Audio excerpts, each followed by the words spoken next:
Imagine a world where every sunrise could be your last. A world where the ground shakes with the footsteps of monsters, where the skies hide silent killers, and where even your own kind might turn against you. This isn't a movie. It's the reality our ancient ancestors faced millions of years ago. From the first flickers of human consciousness to the final gasps of forgotten species, the story of prehistoric humanity is a saga of survival, pain, and loss. Today, we're diving into the brutal lives and deaths of the genus Homo, our distant cousins who walked the earth long before us. Why did they suffer? How did they die? And what can their stories teach us about our own fragile existence? Buckle up, because this journey through prehistoric perils will leave you questioning everything you thought you knew about being human.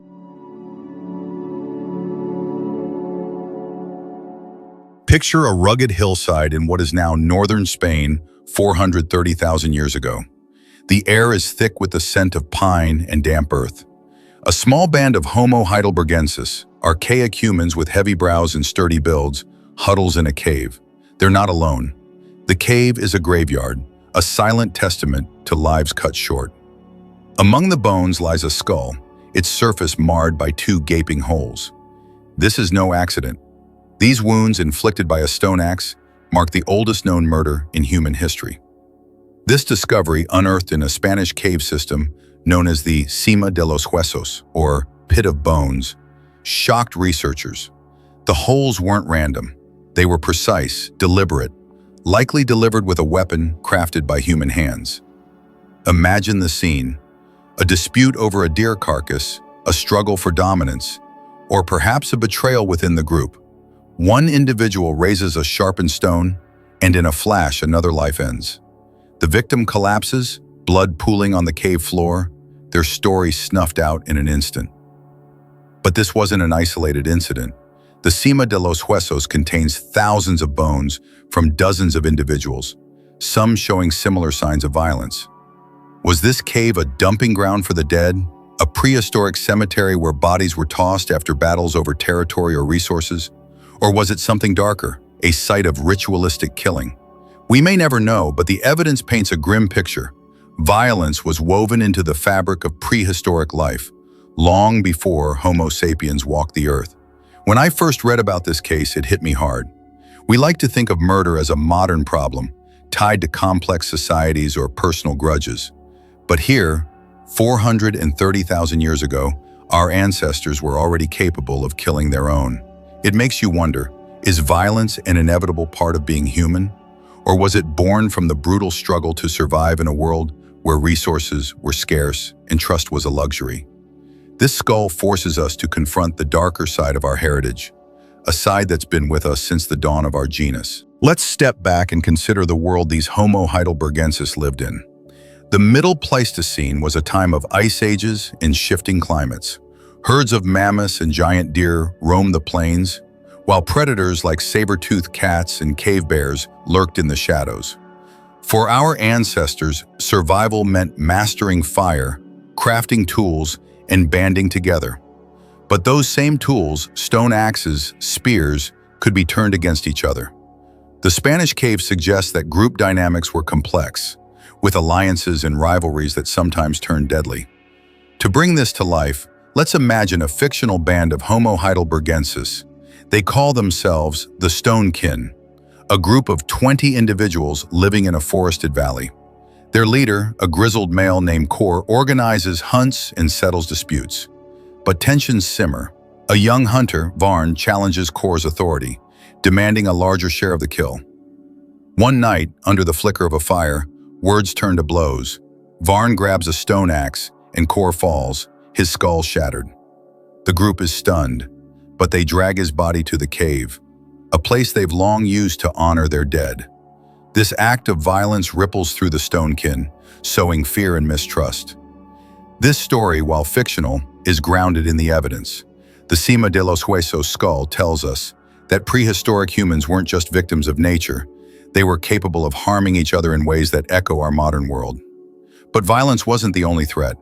Let's travel further back in time to meet a species that faced dangers we can barely imagine.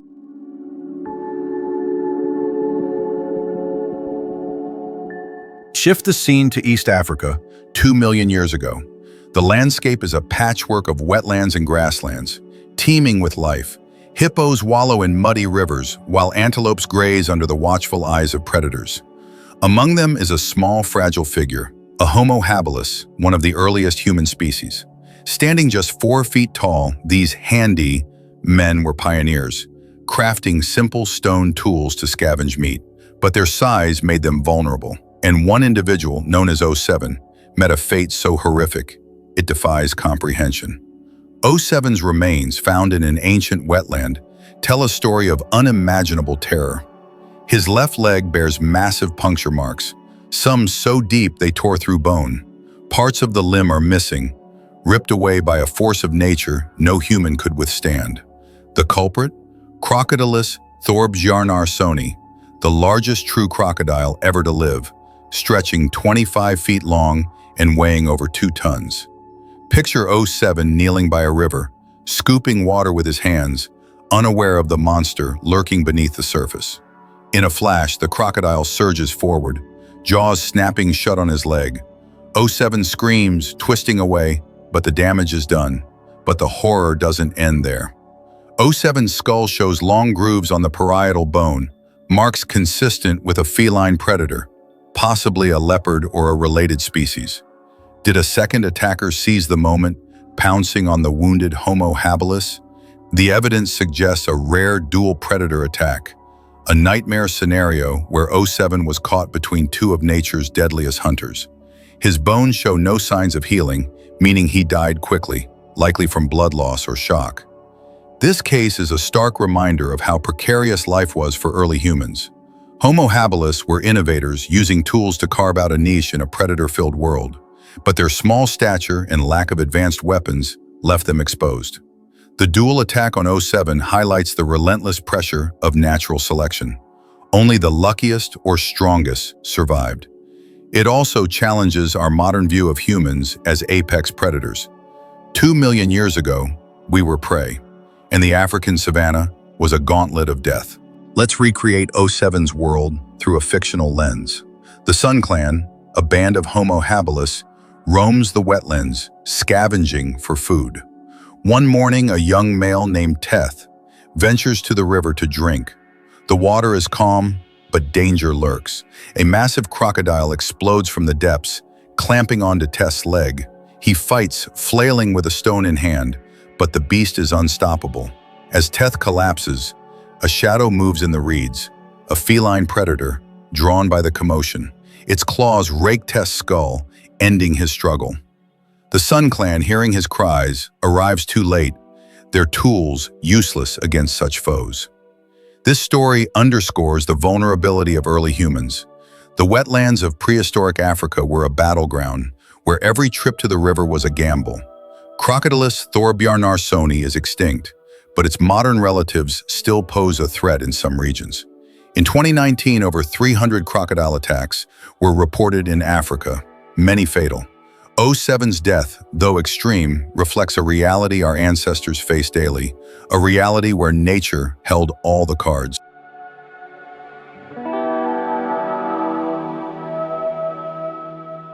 Now, let's journey to Kenya, 1.7 million years ago. The landscape is a mix of open plains and scattered forests, home to Homo erectus, a species that changed the game.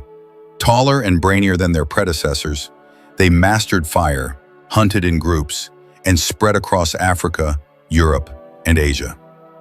But even these trailblazers weren't immune to the perils of their world. One individual, known as K'nmr 1808, met a slow, agonizing end, not from predators or violence, but from an invisible killer: too much vitamin A. K'nmr 1808's skeleton, discovered in 1974, revealed a body ravaged by disease. Her bones showed abnormal growth, excessive turnover, and signs of long-term bleeding, yet no obvious wounds. Researchers identified the cause as hypervitaminosis a condition where excessive vitamin A poisons the body. Symptoms include weakness, headaches, hair and tooth loss, joint pain, and peeling skin, a torturous decline. The likely source? Carnivore liver, a prehistoric delicacy rich in vitamin A. Polar bear liver, for example, contains enough to kill a human in a single meal. Homo erectus, unaware of this danger, may have prized liver as a nutrient-packed food, unknowingly dooming themselves. This case fascinates me because it shows how even our ancestors' successes could backfire.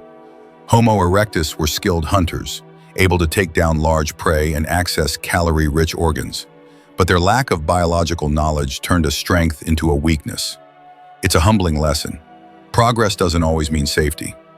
Today, we face similar risks with processed foods or supplements, where excess can be as deadly as scarcity. Imagine a Homo erectus band, the firekeepers, living near a Kenyan lake. They've just felled a giant buffalo, a feast that will sustain them for weeks. The group's healer, a woman named Sala, distributes the liver, believing it strengthens the body. Over months, Sala and others grow weak, their joints aching, their skin flaking. Sala, the worst affected, can barely walk. One day she collapses, her body unable to cope. The firekeepers mourn, unaware that their prized food was the culprit. This tragedy wasn't unique. Hypervitaminosis A has been documented in later human populations, like Arctic explorers who ate polar bear liver in the 19th century. In 1913, 2 explorers barely survived after consuming sled dog liver, suffering symptoms eerily similar to K&Mr 1808's.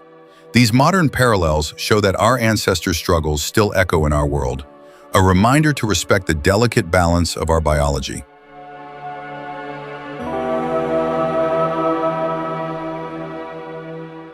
Let's rewind to 2.8 million years ago, in the Kalahari Desert of South Africa. The air is dry, the ground cracked under a relentless sun. This is the world of Australopithecus, a pre-Homo species closely related to our lineage. They're small, ape-like, and agile, climbing trees to escape danger.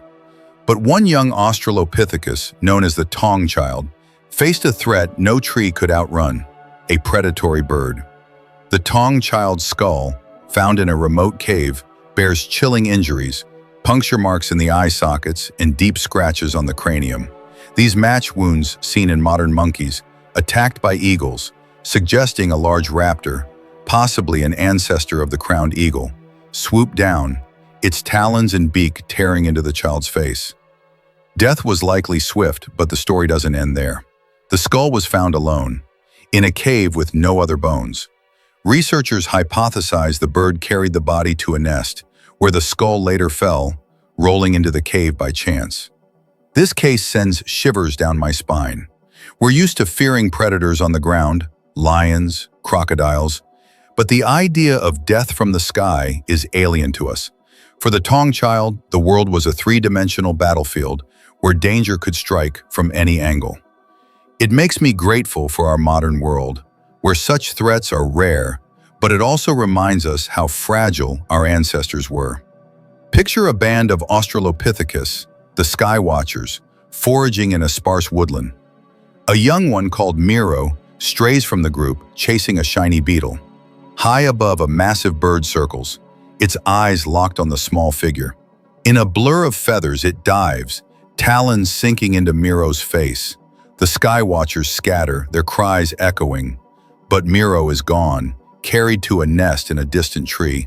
Years later, his skull tumbles into a cave, a silent relic of a forgotten tragedy. Modern parallels exist. In Africa, crowned eagles still attack small mammals and occasionally human children, with rare attacks reported as recently as 2015. These incidents, though uncommon, connect us to the Tongchild's world, where the sky was as deadly as the ground. Fast forward to Java, 110,000 years ago. The island is lush, with dense woodlands giving way to rivers and volcanic slopes. Homo erectus, the longest-lived human species, thrives here, their tools and fire-making skills unrivaled. But their time is running out. A mass grave discovered nearly a century ago holds over a dozen adult Homo erectus, their bones tangled in sediment that tells a story of catastrophe.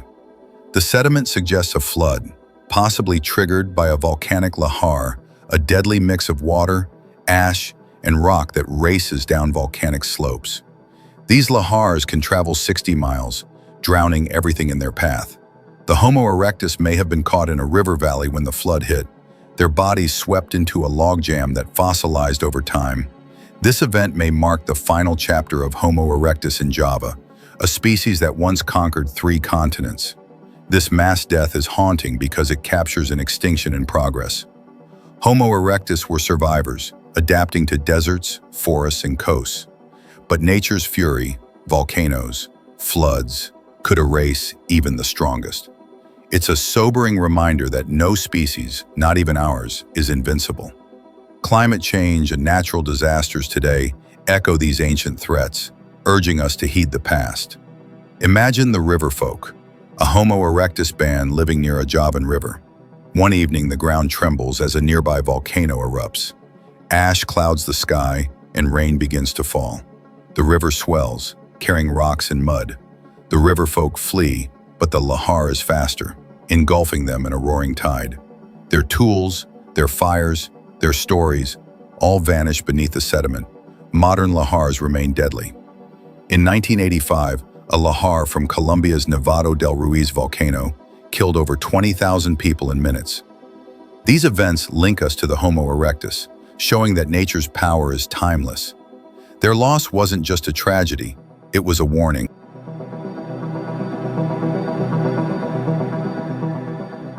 Now let's travel to China, 700,000 years ago.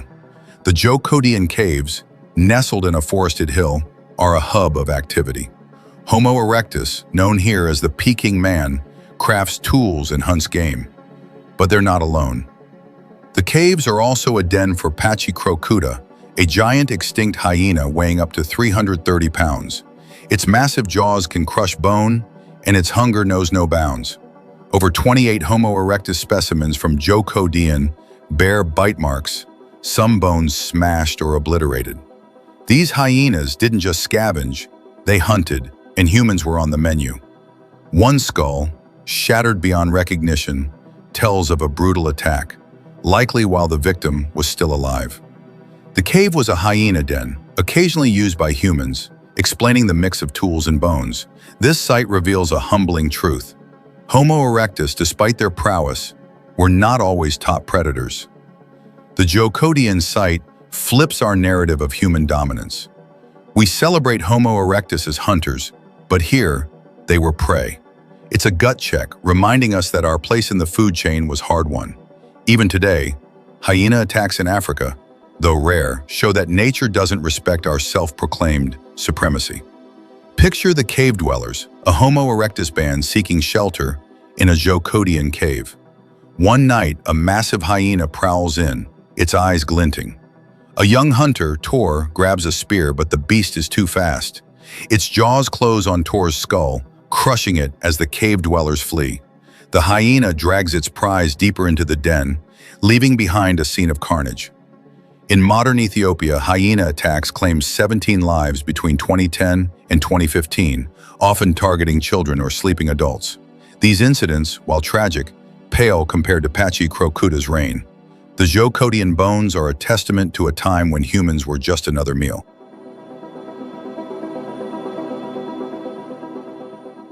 Back to Kenya, 1.6 million years ago. The Turkana Basin is a swampy expanse, home to Homo erectus. Among them is a young boy, known as the Turkana Boy, whose life ended in pain at age 8 or 9. His skeleton, remarkably complete, reveals no major wounds, but a deadly affliction, a tooth abscess caused by misaligned molars. The infection spread, likely causing sepsis, a blood poisoning that even today is hard to treat. Weakened by illness, the boy may have collapsed in a swamp, dying face down in the mud. Post-mortem, his body was trampled by animals and encased in volcanic ash, preserving it for millennia. To add to his woes, a herniated disc likely left him immobile, making him easy prey for predators or infection. His death was a cascade of misfortune, a stark reminder of how minor ailments could be fatal without medical care. The Turkana Boy's story is heartbreaking. A simple toothache, something we fix with a dentist visit, killed him. It underscores how far we've come and how much we take for granted. His life, cut short by biology and chance, forces us to appreciate the fragility of youth in a world without medicine. Imagine the Marshkin, a Homo erectus band in the Turkana swamps. A boy, Lear, complains of jaw pain, his face swollen. The group's elder tries to help, but the infection worsens. One day, Lear stumbles into the swamp, too weak to stand. He sinks into the mud, his breath fading. A herd of ancient rhinos tramples the area, burying him deeper. Ash from a distant volcano seals his tomb. Modern parallels abound. In remote parts of Africa, untreated dental infections still cause sepsis, with thousands dying annually. A 2017 case in Uganda saw a child succumb to a similar abscess, mirroring the Turkana Boy's fate. These stories bridge the gap between past and present, showing that some struggles are timeless.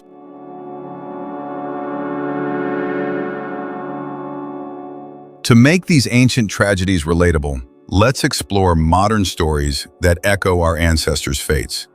In 2018, a Kenyan farmer was attacked by a crocodile while fetching water, losing his arm but surviving. His story mirrors '07's, showing that rivers remain treacherous. In 2020, a hiker in Spain fell into a cave, suffering head injuries that required surgery. The cave's jagged rocks were called the Sema de los Huesos, where a fall was once blamed for the murder victim's wounds. In the Arctic, a 2019 expedition saw team members fall ill after eating seal liver, suffering mild vitamin A poisoning. Their symptoms, nausea, hair loss, were a faint echo of KNM-ER 1808's ordeal. And in Indonesia, a 2023 flood swept away a village, leaving bodies tangled in debris, much like the Javan Homo erectus. These stories remind us that the dangers our ancestors faced, predators, accidents, natural disasters, still shape our world. These modern cases ground the prehistoric narrative in reality. They show that while technology has tamed some threats, nature remains unpredictable. Our ancestors' struggles weren't just ancient history. They're part of a continuum that challenges us to stay vigilant and adaptable.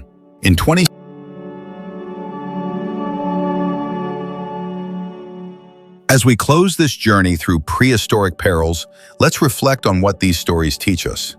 The genus Homo habilis, heidelbergensis, erectus, and others faced a world of unimaginable hardship. They battled predators, each other, and their own biology, often losing. Yet their legacy endures in us, Homo sapiens, the sole survivors of a 2.8 million year saga. The lesson is clear. Resilience is our inheritance. Our ancestors didn't just survive, they adapted, learned, and passed on the tools, knowledge, and grit that built our world. The Sema de los Huesos skull reminds us to resolve conflicts with words, not weapons. '07's fate urges us to respect nature's power. KNM or 1808 warns us to balance innovation with caution. The Tongchild teaches us to stay vigilant, even in familiar places. The Javan Homo erectus show that no one is above nature's wrath. The Jokudian bones humble us, reminding us we're not always at the top. And the Turkana Boy's pain calls us to cherish the medical advances that save lives today. As you watch the sunset tonight, think of the countless ancestors who fought to see another dawn. Their pain, their deaths, their triumphs, they're all part of you. Let's honor them by living wisely, learning from their mistakes, and building a future where resilience triumphs over peril. Thanks for joining me on this epic journey. Until next time, stay curious, stay strong, and keep exploring the story of us.